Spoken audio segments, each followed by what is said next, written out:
Colby, I just want to get paid to punch people in the face. That's not what superheroes do. Well, if they don't want to get kidnapped, they'll pay me. What's going on, guys? My name is Barry. And this is Colby.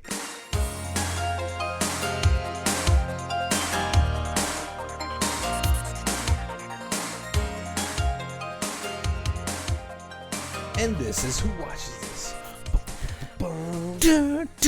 Theme music. What's going on, guys? Welcome to a new month of Who Watches This? Yeah. I hope you guys are psyched. I am super excited for this month. I'm pretty excited every month.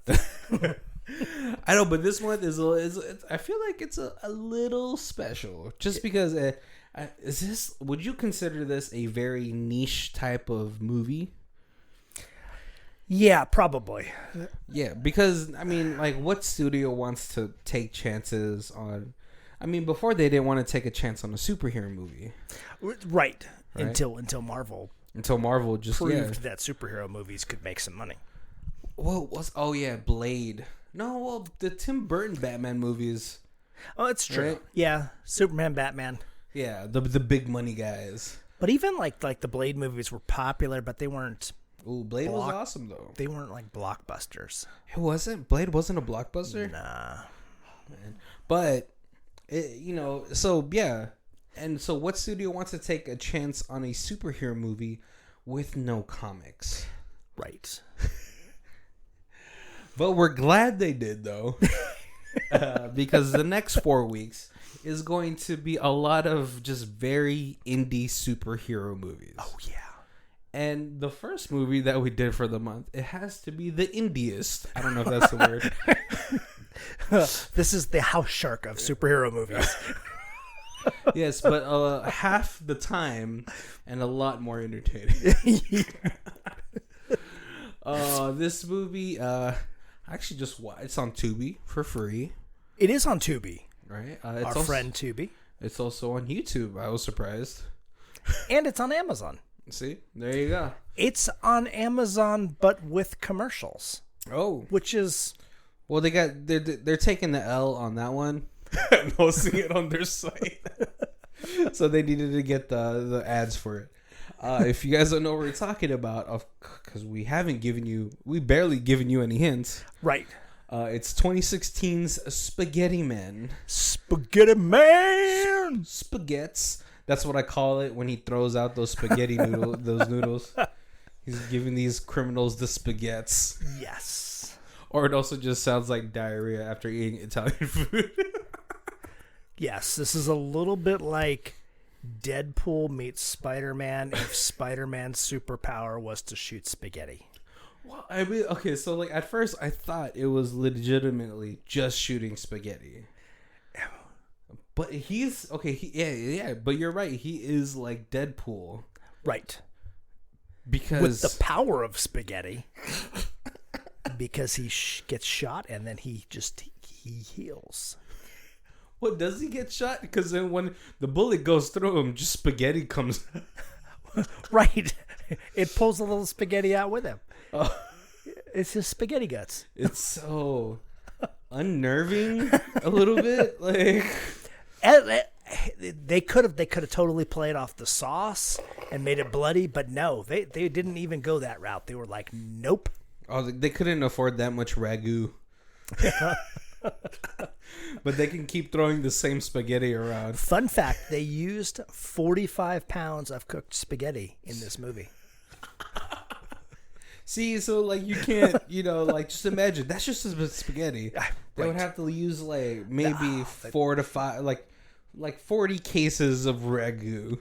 And I would say like when they do multiple takes of a scene, I don't think they ever did that in this movie. But if they did, they would have to get new uniforms. They'd have to wash and stuff the spaghetti sauce. Exactly. But just wet spaghetti is pretty clean. Yeah.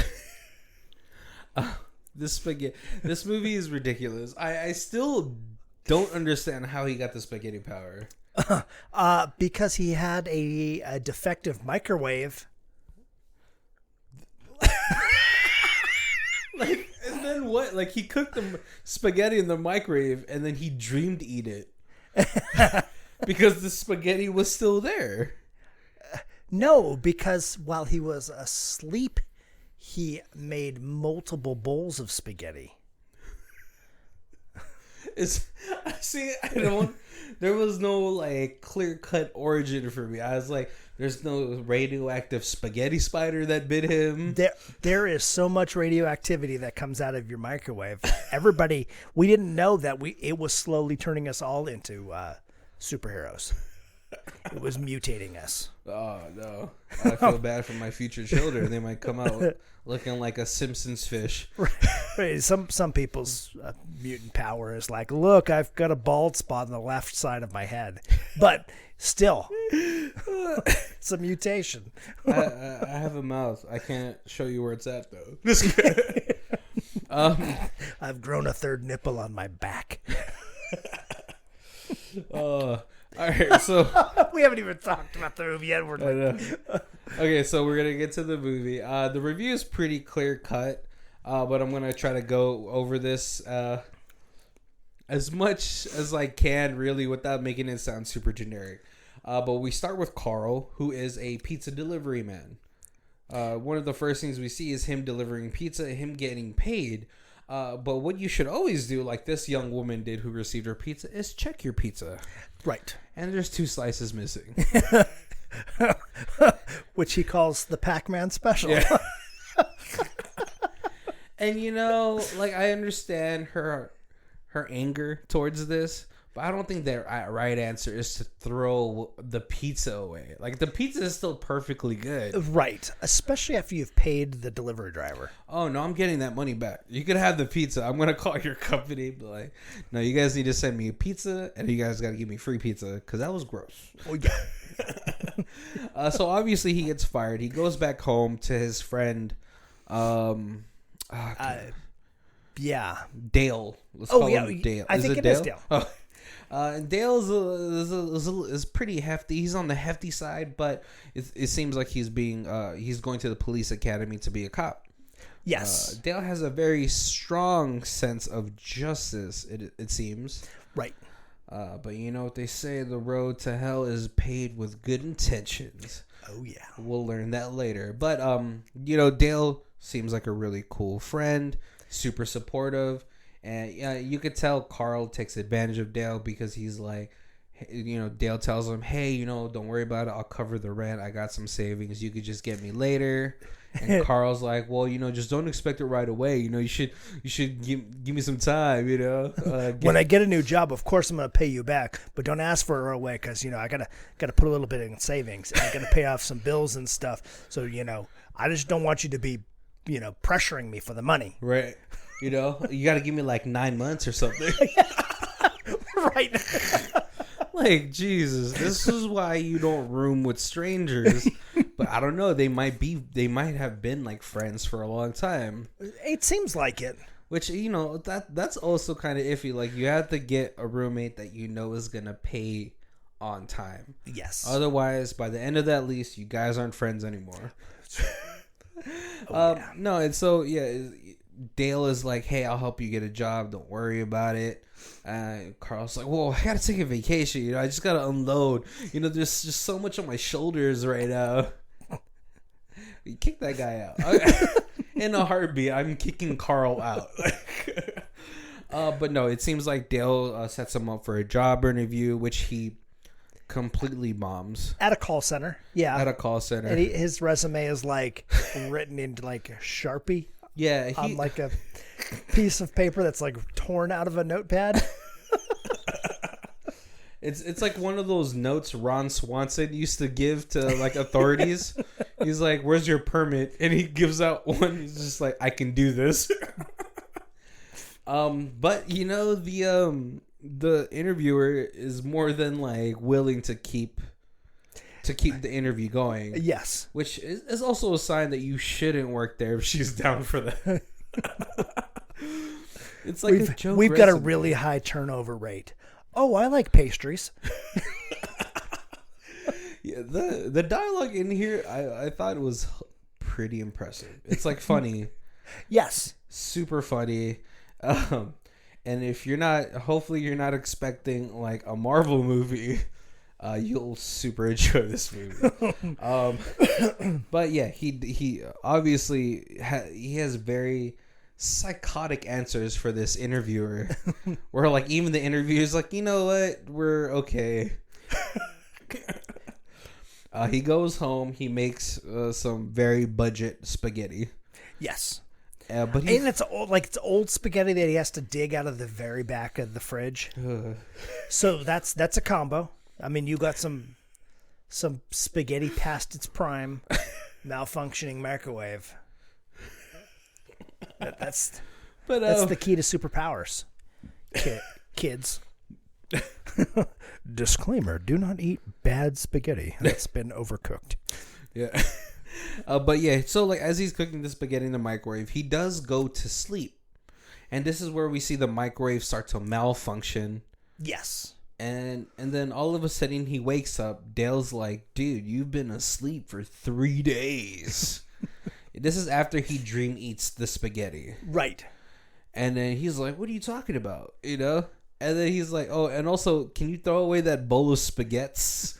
And there's a steamy hot bowl of spaghetti. Which now I'm thinking it's dump. He dumped that into that bowl. I feel like it's poop. Now that you said that, that is a possibility. And so all of a sudden, yeah, I think he goes to look for a job, right? Well, first he goes into the restroom. Mm-hmm. Oh.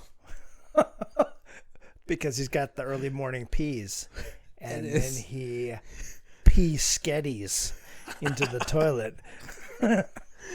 Oh my god, yes, there's so much spaghetti in this movie that I got lost without the sauce. I forget how he discovers his power first. That's it. That's the first time he sees the spaghetti. Well, okay, so like, when is the first time he realizes he could spaghetti on people? So then he goes to the doctor after he pee-sketties. Yeah. And the doctor says you need to smoke more weed. Mm-hmm. And he's like, what? How is that going to help? And the doctor's like, look at my diploma. It's got a marijuana leaf on it. What do you think I was going to prescribe to you? Best doctor. But a purse snapper. And the purse snapper's running at him. And just out of like fright, he like puts his hands up and spaghetti's all over his face. Spaghetti's the guy in the face. And then he's like, what the hell? And the bad guy's like, what the hell? And the girl's like, what the hell? What a magician. Right. Right. And so after that, he goes home and Dale is practicing shooting at a dartboard. Yes. But then as Carl comes in, Carl spaghetti's all over him. Because the dartboard's like right by the front door. Which is not a good place for a dartboard. It's a very small house or apartment. But yeah, and so at this point, Carl is telling him, like, hey, I have superpowers. I could spaghetti all over the place, man. Yes. Which is like, it's like really gross to me for some reason. Like if someone just threw cooked noodles at me. Like, you know they're going to stick. That's the worst part, too. They're going to stick all over you. Oh, right. Yeah. And Dale is a comic nerd. Yeah. And he is definitely like, wow, you have a superpower. You have to figure out a way to use this for good. Right. And then he's like, no, I don't want to be a superhero. And so that's kind of where the tension begins. Right? Because Dale, like I said, has a very strong sense of justice. Right. And being a comic nerd, wanting to be a cop and then wanting to be more than a cop as a superhero. Yeah, that's his dream. So, yeah. And so, after Carl rebukes this whole thing, he's like, I don't want to get in anybody else's business. It's already hard being me. But later he goes out again and saves somebody from, I believe, being robbed or mugged. And then the lady, and then he asked, like, the guy's like, well, how much money do you have? Yeah. And he's like, I got like $40. And ends up taking the cash from him. And, but I guess, like, if you're gonna get robbed, at least you're not gonna get hurt, right? Right. And so he comes back to Dale again, and he's like, hey man, I got $40. And he's like, well, what'd you do? He's like, well, I saved a guy from getting robbed. And then I made him give me $40. And so, obviously, to Dale, this is a problem. This is an issue because a hero is supposed to just do things out of the goodwill nature of it all. Right. And but Dale or Carl he needs to get paid. Right, because now he is jobless. He is jobless, and he sees that like a prostitute, he can make a good chunk of money in very short time without anyone riding him. And I think, is it at this part where he confronts the two bad guys, and so he puts the bag on his head so they don't recognize? Yeah. So like that's where he first gets money. Yes. He gets the $40. He finds like a dirty bag. Yeah. And just puts 2 holes. So his superhero costume is a dirty red hoodie and a used paper bag. Right, and you don't want to just pick up anything from like LA and put it on your. It's gonna smell like pee. Yep. Any big metropolitan city, anything you pick off the ground is gonna smell like pee. Yeah. Yeah. And so after this, we get a huge montage of him being a hero. Right. Yes. Quotes. He stops a girl from getting kidnapped, but only after. He asked, like, well, I'll stop you from getting kidnapped for $100. She's like, I got 60. And then spaghetti's all over her face and knocks her out. Because he throws spaghetti with quite the force. Because the one guy tries to save the girl and the guy attacks him. Yeah. And he spaghettis and like breaks the guy's ankle, like his leg twists. It was a guy. Yeah. It was a guy he was saving. And that's when I knew, like, the spaghetti force was much harder than I initially realized. Yes. Yeah, because he does crack that dude's ankle. The guy runs away. He's like, I don't know what's going on, but this guy just threw spaghetti and broke someone's ankle. So, he got saved for free. Right. But that's also the first time he sees that there's a person that works, like a contract worker for the news who's filming him, yeah, and then selling his films to the news station. He's basically night crawlering Spaghettiman. Yes, exactly. And so Spaghettiman notices him, and then they get to start to talking. And so the camera guy is like, look, before you do anything, call me and we can split it. That way it makes my job easier. Yeah. But he also hates the fact that this is his job because he originally came to LA to make movies. Right. But now that his wife is pregnant, there's no one buying his scripts. He has to follow Spaghettiman, which I mean, like, he has to be a paparazzi.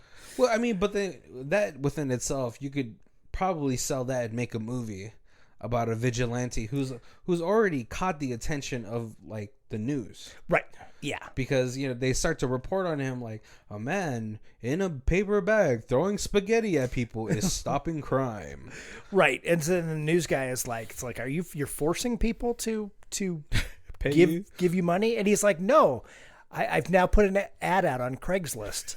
So I like, if they solicit me. And he's like, well, what if a bad guy like wants you to beat somebody up? He's like, no, I can say no to them. He's like, I only do good things. How will and you if they're know? Close, and if it's for enough money. I know, but he's like, well, how will you know? He's like, a superhero can tell. Yes. But all the while this is all happening, Dale is becoming more and more agitated with Carl because he keeps doing superhero stuff, but only when there's cash involved. Right. And also at the same time, he has just realized he gets a letter from the police academy I'm pretty sure he didn't pass the fitness test. Right. Yes. And because he makes the joke about the wall. He's like, I can't get over the wall. Yeah. And he's like, the metaphorical wall that's stopping you? He's like, no, in the physical, I have to climb a wall and I can't. Yeah. I mean, like, the dude is hefty. Yeah. Like, you could only get that hefty afterwards, with the donuts out on the steakhouse. Right. I'm not gonna lie, I did ask a donut girl one time, like, hey, do cops come in here a lot? She was like, yeah, in the morning. That way they can, they don't have to perpetuate a stereotype. So what I heard was that most, because donuts like 50 cents, so most donut shops would give a police officer a free donut and a free cup of coffee in the morning, and that's why police officers would go there so often, because it was free breakfast. And then the donut shops would always think, hey, at least I'm not going to get robbed because police officers are hanging out here all the time. So it was like a symbiotic relationship that then perpetuated into cops love donuts. Oh, see, but that's smart though, because obviously if your donut shop is getting robbed and you're a cop, you will take it personally. Right. Because you're going to be like, oh, Laura's such an adorable old lady. Who would rob this place? We got to catch that guy. Exactly. See, that's the perfect way to protect your small business, guys. Yep. Give away free donuts. No, so yeah, so he gets into this relationship with this camera guy. For some reason, he keeps asking people for soup. I don't understand why. That's just his quirk, I guess. Yeah, like he goes into some place, like some of the Craigslist people, and they're like, oh, okay, can I get you a glass of water? You want something to drink? And he'd be like, get some soup? I'll take soup. That's like, and it's such a hard thing to eat with a paper bag over your head, Right. They even make a joke later. They're like, you could have made him a sandwich. A sandwich is like a to-go food, but you gave him soup. Now he has to sit here and eat the whole soup in the house. Listen, it's not true. You could always put soup in a cup, in a thermos. In a Ziploc bag, and then just cut one corner off and you just... It's not frosting, Colby. I apparently like my soup really thick. Yeah, it's such a weird quirk. But yeah, he goes to the camera guy's house. His wife makes him soup for some reason. But you could tell, it's a loving couple because she's like, listen, he's not going to get hurt, right? It's not going to be too dangerous. He gets to stay far away, so all that stuff. So you can tell, that's sort of the heart of the movie. Right. Is this couple, because it ends up being the end conflict. Yes. Right? But while all this is happening, Dale has gotten the rejection letter from the police academy, and so he gets so agitated with Carl. Yeah. That he witnesses a mugging, or no, it's just a collection, right? This guy, I'm pretty sure he's a loan shark or something, or an enforcer, but he beats this one dude, gets the money off of his socks. Yeah. And then all of a sudden you see him in the back, and he's clapping, smoking a cigarette, and the shadows, in the shadows, and then he's like, "Oh, I got a job for you. Are you tired of Spaghettiman ruining your collection business?" Yep. And so he pretty much becomes a bad guy. Right. Which is how the mighty have fallen from jealousy. But yes and no. It's like this weird twist in his head, because he's like, if I can force Spaghettiman to stop a major criminal for no money, then he'll realize his true potential to become a superhero. So it's forcing me to be a bad guy to force him to be a better guy. That is some... I understand where you're coming from, but that is psycho thinking. Yes. He's like, I must become evil so he could become good. Right, yeah.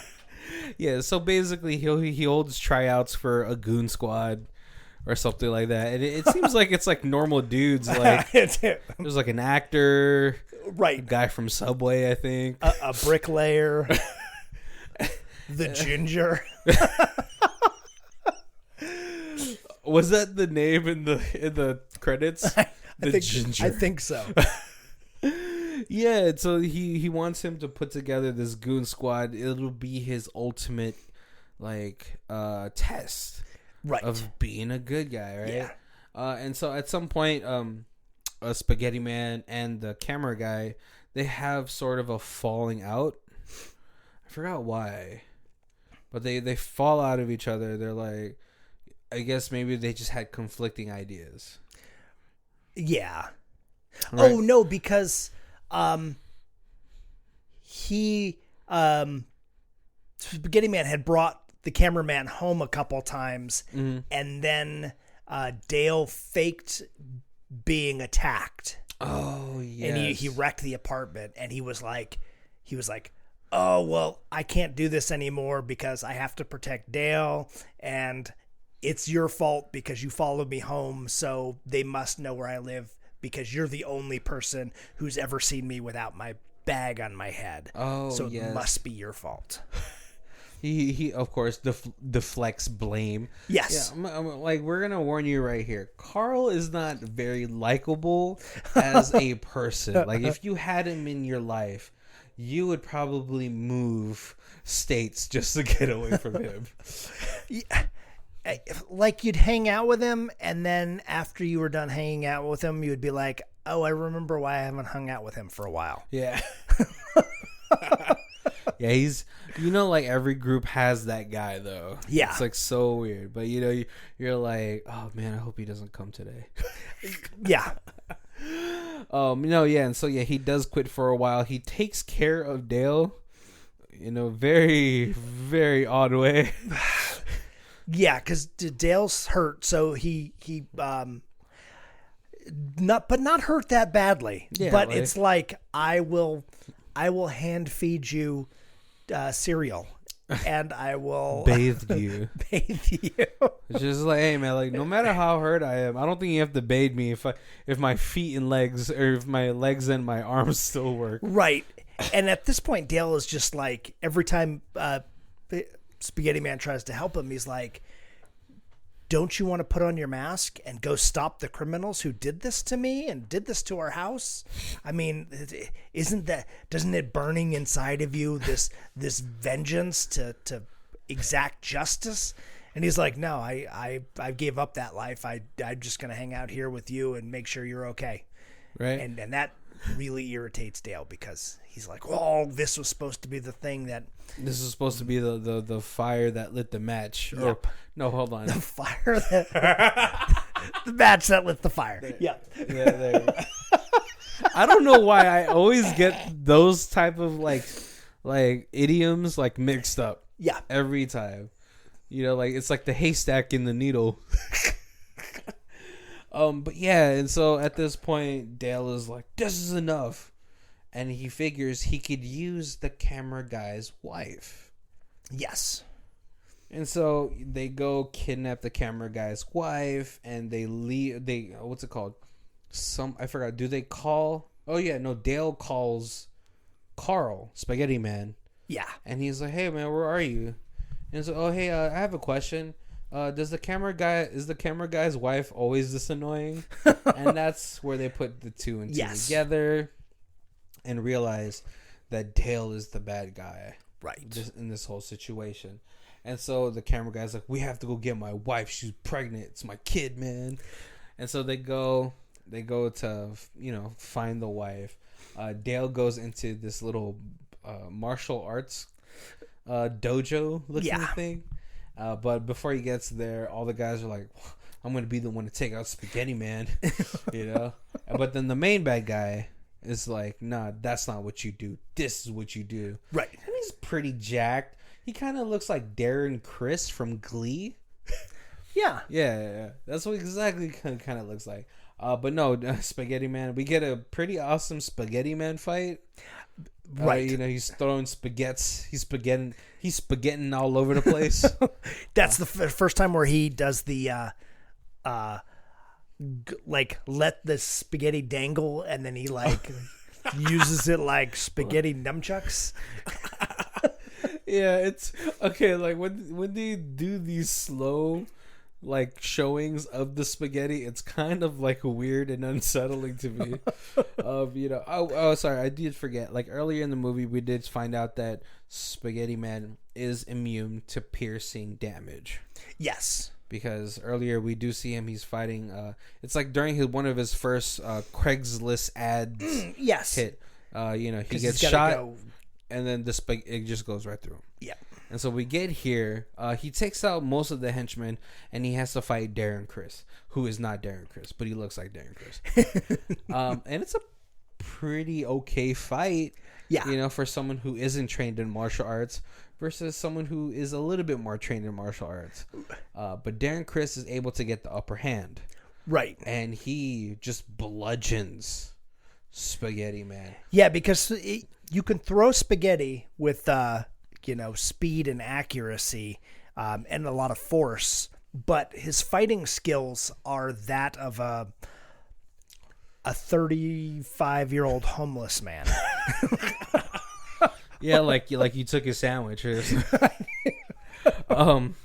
No, and so Darren Criss, who's not Darren Criss, bludgeons Spaghettiman. All the while, Dale is in the other room after the cameraman finds his pregnant wife in there with him, and they're watching the fight.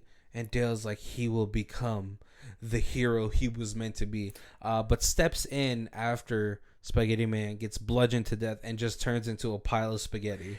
Which was another one of those, like, kind of disturbing, where, like, you have a pants leg that's full of spaghetti, but you don't see the spaghetti. But when somebody stomps on it, the spaghetti kind of, like, gushes out, and the ankle turned, like, the shoe kind of falls off the foot, off the spaghetti. And it's like, oh, man, it looks painful. Oh, man. But this is where Darren Criss, who's not Darren Criss, tells Dale, like, you wanted this problem to go away, but your solution was only temporary. He pretty much gives a very great value version of the Punisher's speech to Daredevil, right? Yes. Yeah, freaking, God, what's his name? The guy who plays Punisher says it so as a matter of fact that you can't help but believe him. Right. Right, and he basically says the same thing to Dale, but this is where we find out that Spaghettiman is immortal. Yep. And I forget how he puts Darren Criss, who's not Darren Criss, down. And so Spaghettiman then comes back to life. He's in superhero pose, superhero landing pose, and then there's just a flick of his wrist. Crisp spaghetti noodle directly through bad guy's head. It's an uncooked noodle. And then he stands up and his hoodie clean, his bag crisp, and his eye holes not poked through with a finger, but cut cleanly with even like a little pen outline. Yes. He is now transformed. He's leveled up. The adventures of the immortal Spaghetti. Yeah, so at this point, Dale runs away, and he is trying to escape Spaghettiman. But of course, Spaghettiman, being who he is, catches up to him out of breath. And Dale explains that this entire plan was for him to become the superhero he was meant to be. Yep. But it seems like he was about to jump off the building. Well, because that was the final thing. It was like, are you willing to save me? Because I have no money. Oh, see, evil genius almost. Yep. Right? Because he's like, you just saved somebody for no money. Yeah. Which is the camera guy and his wife. But now what about me? And then that's where he spaghettis all over his foot and holds him down there while the cops come, and he and Spaghettiman escapes the crime of the scene of the crime. See, I was about to do it again. And it's the two smart-ass cops that just totally make fun of Dale for being like too big to be a police officer and too nerdy to do anything but paperwork. Which I'm not gonna lie, like, yeah, they're assholes, but I would be one of those guys. Oh man, but yeah, and so at this point, Dale, he has to go to jail because obviously he orchestrated this whole thing, right? And there's a dead body. Yeah. With the, well, I mean, I guess if you remove the spaghetti, there's no murder weapon, right? It's still a difficult thing to prove. Like, you find somebody with a noodle stuck through their head, it's still going to be hard to be like, that was the weapon and somebody forcefully pushed this through. No, but then again, you're already famous in the L.A. County. That is true. Yeah. Of spaghetti all over the city. You know? So, obviously they're gonna think, oh my god, the Spaghetti Man killed somebody. So yeah, and so at this point, this is where Carl decides he has to continue being Spaghetti Man. Yeah. And scene. Colby, what are your favorite parts of this movie? So a lot of the Craigslist stuff was hilarious. There's the where he goes, a girl was like, hey, my boyfriend takes a lot of drugs and he smoked them all, but he didn't pay for them. So now they're holding him captive. The drug dealers are holding him hostage until I pay $40,000 or something ridiculous. Was it? Jesus. And then he goes to rescue him, and it's this huge fight. And that's where you find out that he's the immortal Spaghetti Man. He gets shot. And that's where he first starts trying his catchphrases. I can't remember what it was, but it was the next three saves, he does a different catchphrase.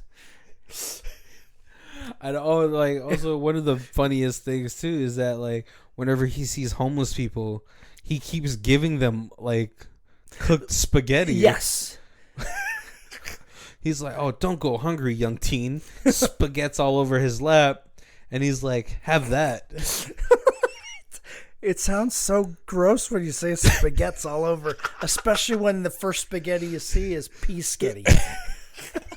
I know, but sometimes when you turn things into verbs, that's just the outcome. I mean, if it was me, I don't think I could eat that, right? Right. Because it's coming from a human body. Even if it's just some nice guy pulls a bunch of raw spaghetti out of a jacket pocket, not in a container or anything, you're still going to be maybe I'll go hungry. But what about pocket taters? Just like Napoleon. If they're your own, that's different. I'm not eating taters out of somebody else's pocket. What about pocket dogs?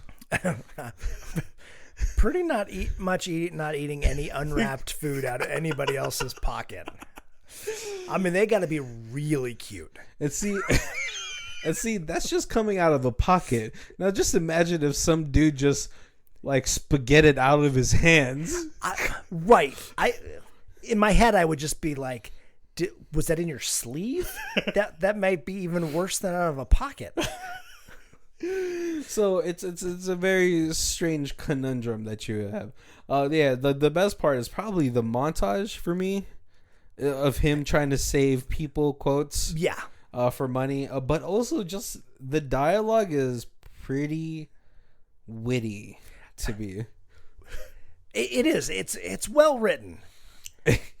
For a very low budget film, it's written okay. So when you told me this and I watched the trailer, I was like, oh man, this is sci-fi level hot garbage.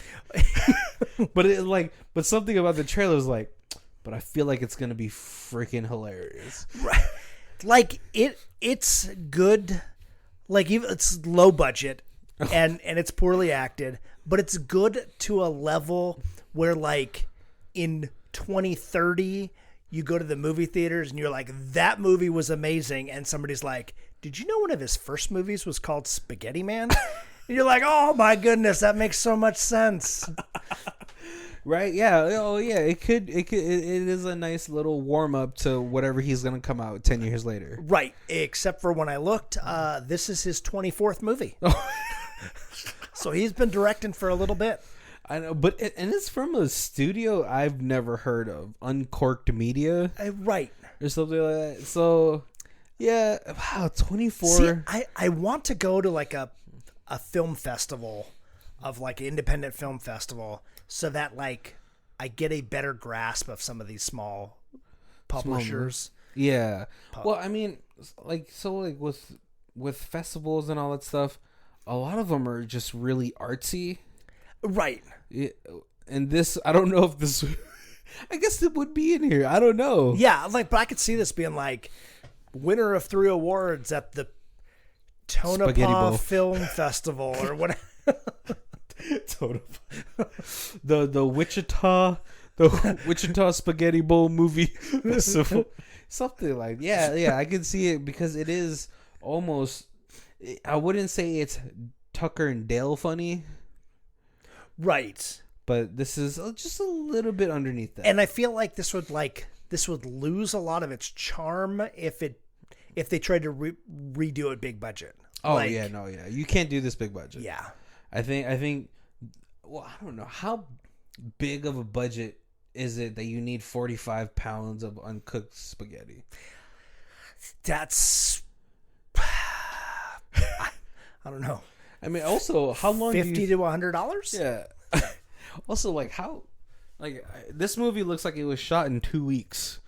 It's like, okay, everybody, we're getting ready to film. I'd like everybody to raid their grandmother's pantry for the spaghetti that's been there since 83. Since you used to since the refrigerator was called the icebox. Yes. We need all of that spaghetti, and then we can start filming. Yeah, this movie. Janet, you bring like 3 giant pots. Now you're gonna be like, God damn it, Janet! I told you spaghetti, not ravioli. Jesus, we can't use elbow noodles. It's so hard to find good help. No, yeah. So there's a lot of charm to this movie just because it is a low budget movie. The comedy is it's not as lowbrow I thought it was gonna be. It actually is very, very funny. Yeah. Yeah, I thought there was gonna be a lot of dick and fart jokes. Right. Like this podcast. Yeah. But no, yeah, the conflict wasn't anything new in movies. Two friends pitted against each other. But it served its purpose as far as creating the hero that he wanted to, even if he had to do it by evil means. Right. Exactly. Is there anything that you would change to this? I don't know. I think the feel was right. The length was right. I liked all the actors. The doctor was a little silly that he went to like marijuana university, and so he was only that part was a little like let's make some drug jokes and for a laugh. So it felt a little out of place. Yeah. But besides that, I enjoyed it. I enjoyed it. Yeah.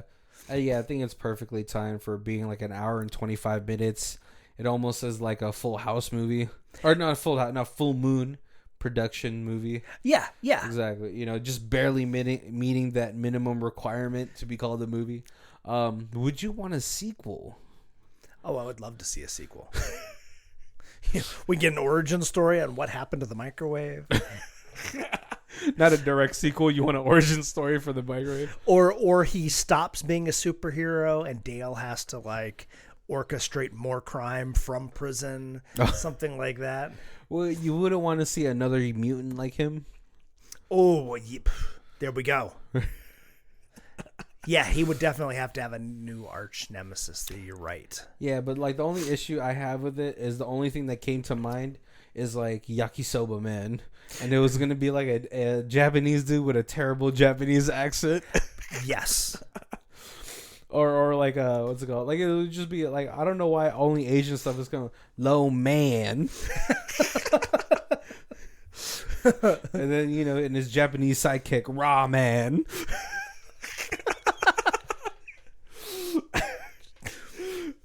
Yeah, see, like I don't know. I don't think America has too many. They steal his microwave. Oh, because like the evil scientist starts making like food related bad guys to take over. Oh, right. Oh, yeah. You never know. You can see the Hamburglar. Oh, yeah.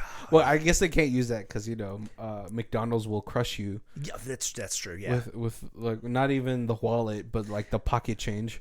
Right. Would you have like Bran Man, who's like made out of cream of wheat? Oh, gross. The only one I don't want to see is the hot dog guy. Oh. Yeah. Super. If you picture it in my mind, it's just like, oh, that's inappropriate. That should be on a hub of some sort. Sausage fingers.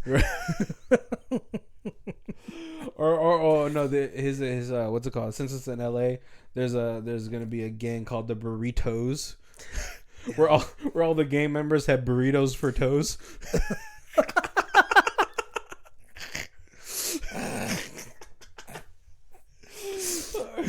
Or the Tortilla Gang.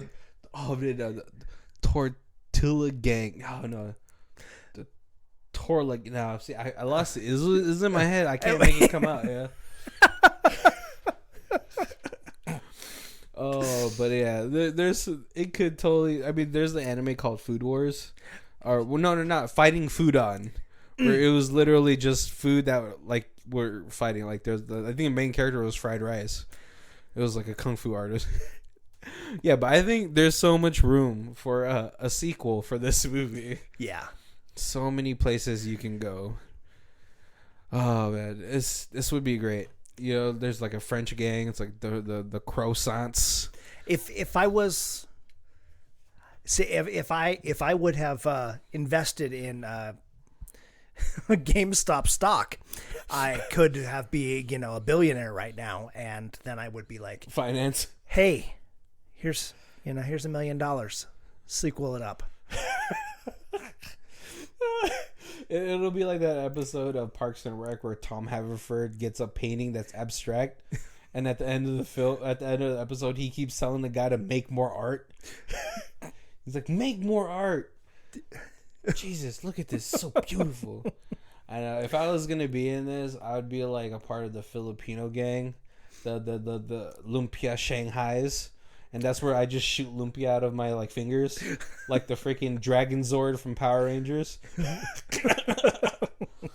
The power there is I'm gonna make you choke on this lumpia. Yeah.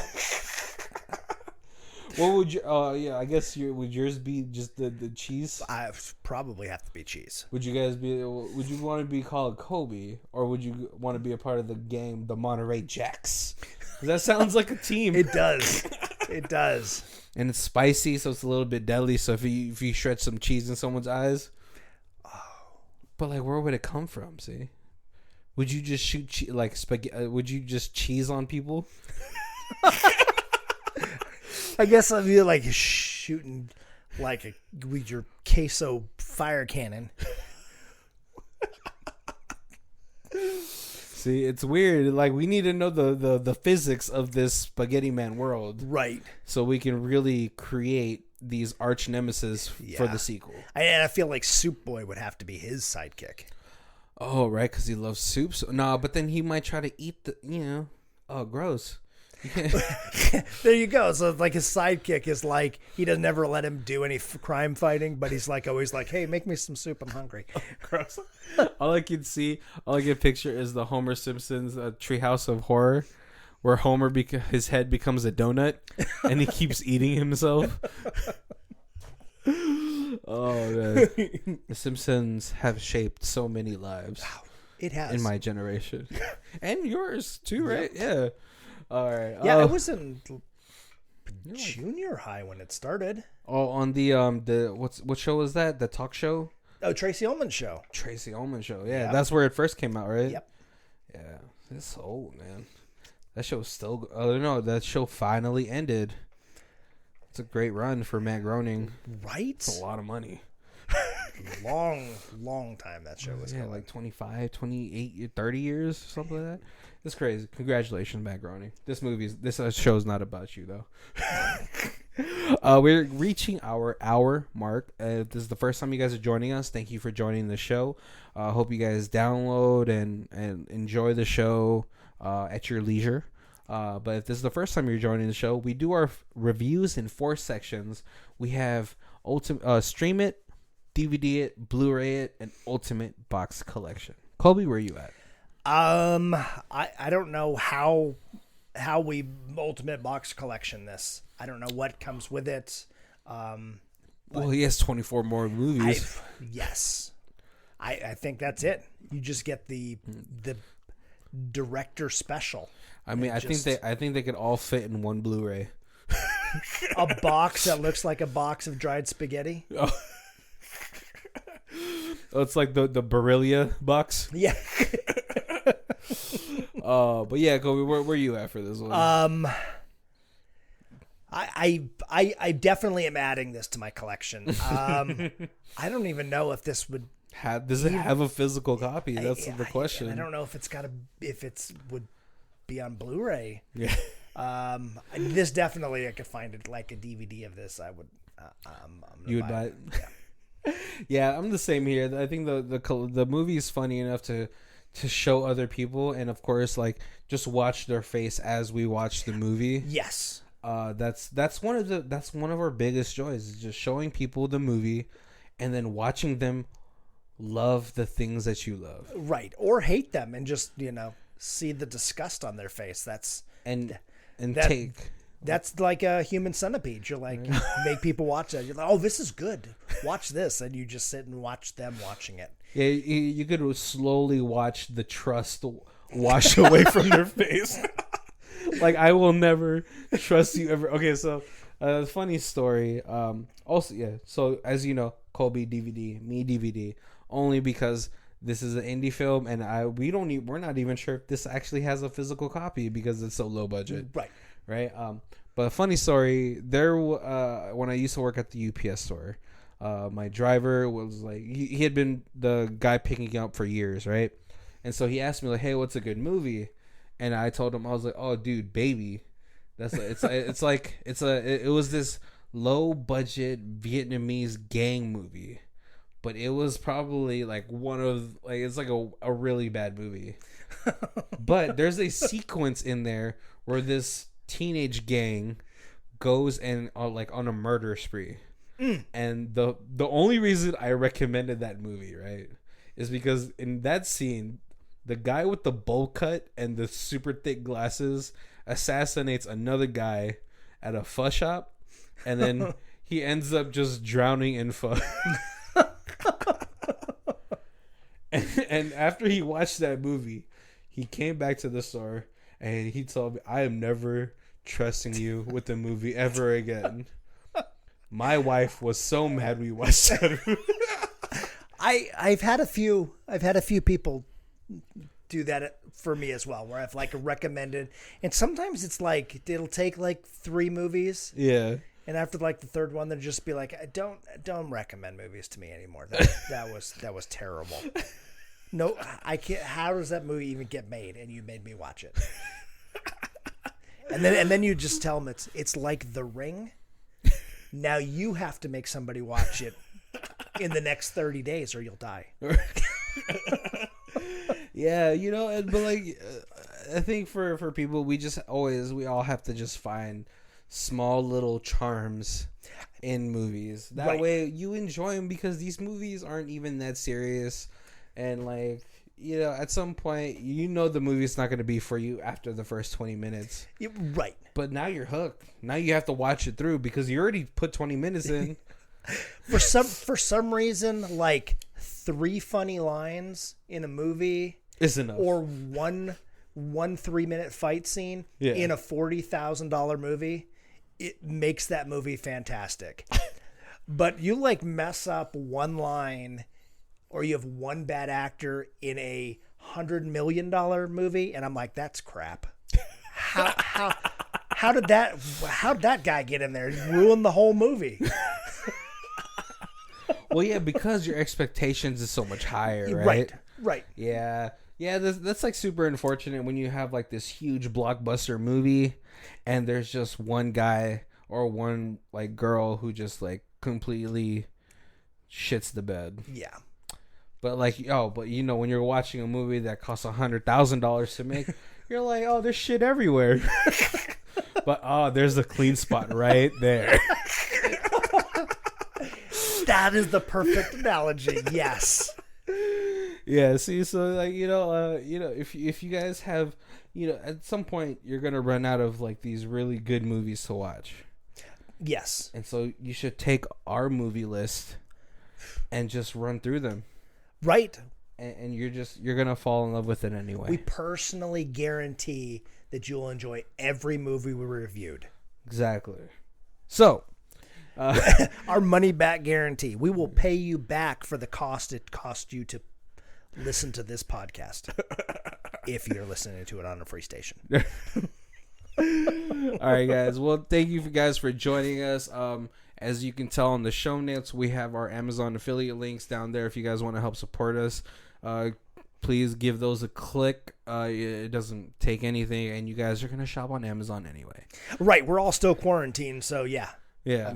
I do all my shopping on Amazon. Exactly. So our 47 cents is probably all from me.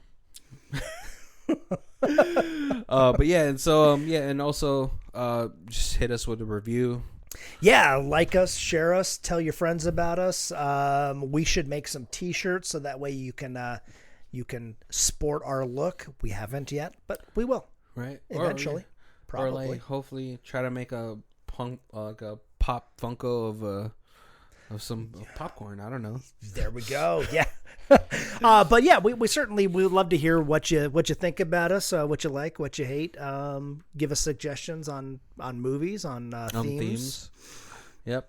Yeah. But that's it for us. I don't know. It's always hard to end these things. But my name is Barry. And this is Colby. And this is Who Watches This. If you guys want to check out who does our theme music, it is Lee Rosevere. It's called Arcade Montage, and it's on her it's on Music for Podcast 3 album, and her Bandcamp is down below. Thank you. See, that's how you know this is like off the, just freestyled,